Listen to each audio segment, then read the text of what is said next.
doktor, belim og'rib, yura olmay qolgandim. Belimga igna qo'yishdi. O'sha kuni juda qattiq og'ridi. 3 kun ketma-ket igna bilan davolanganimdan keyin og'riq butunlay yo'qoldi.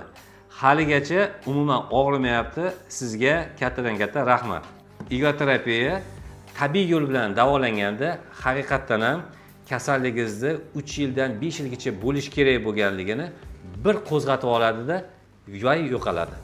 Eng qiziqarli jihat shundaki, bu og'riq 1 soat taxminan davom etadi. Ya'ni xavotir olmasangiz ham bo'ladi, bu kunlab davom etmaydi. Odatda bir kursdan 4 kursgacha taxminan lecheniya olasiz va kasalligingizni og'ir yengillik darajasiga qarab butunlay batamom qutulasiz, xudo xolasa. Agar sizni ham bel og'rig'i bezovta qiladigan bo'lsa, klinikamizda sizni kutamiz.